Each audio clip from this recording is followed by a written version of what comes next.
Nilalait nila yung mga construction worker na mababaho daw, libagin, nakakadiri. Akala mo naman talaga kung kagaganda ng mga buhay ng mga to. Ang lakas manlait ng kapwa. Anong masama sa pagiging construction worker? Construction worker ka man o naman trabaho mo, basta hindi ka nagnanakaw, marangal na trabaho yan. Ang hindi lang marangal, itong utak ng mga taong to na walang ibang laman kundi ang manlait ng kapwa, na akala mo naman talaga ang gaganda ng mga buhay. Pati mukha, di ba? Kala mo kung sino maganda, yung mga babae dyan? Hindi ko na lang ipangano dito yung mga mukha eh. Baka mamaya magsipagpalagan, mag-iyakan naman yung mga yan. Yung mga babaeng diring-diri sa mga construction worker na lagi na lang pinupost sa TikTok, kahit dito sa Facebook, na pass sa mga construction boy. Nakakadiri sila, ang babaho nila. May mga vlogger dyan, kilala nyo na yan, kahit di ko nasabihin, napanood nyo rin naman yan. Grabe, diring-diri, wow ha. Eh di sana kayong gumawa ng mga bahay ninyo. Ayaw nyo pala eh. Nandidiri pala kayo sa mga construction worker. Kayong gumawa. Tingnan natin.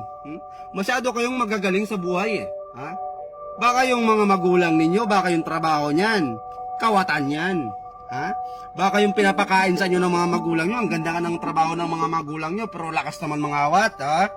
Ang lakas mangutong sa kaba ng taong bayan. Bato-bato sa langit. Lakas yung manlait sa mga construction worker, porkit ba nasa opisina kayo? Naka-aircon kayo? Hindi kayo naiinitan ng araw. Maganda yung mga uniform nyo. Kaya feeling nyo, ha?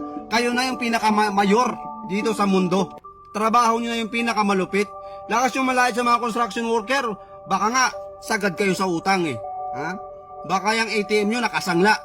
Tapos lait kayo ng lait sa mga construction worker. Ang mahirap nyan, mas malaki pa yung sahod ng mga construction worker kaysa sa inyo. Yun yung katotohanan. Yung mga construction worker na yan, pag skill ka, mason ka, karpintero ka, magkano yung mga arawan ng mga yan? Nangungontrata pa yan. May sideline pa yan. Ikaw, tingnan nyo muna yung mga sarili ninyo. Baka nga hindi nyo kayang buhayin yung mga sarili ninyo eh. Tapos ang lakas nyo ng manlait ng trabaho ng iba. Baka nga palamunin pa kayo sa bahay ninyo.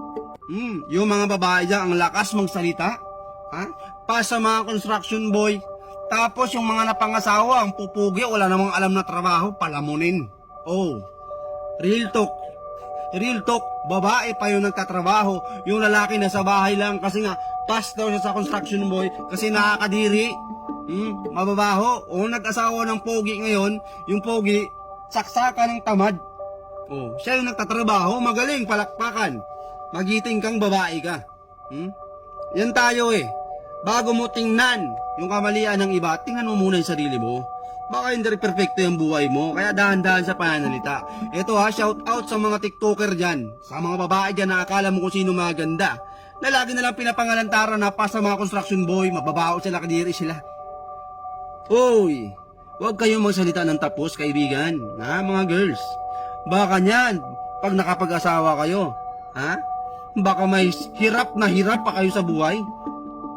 Huwag masalita ng tapos.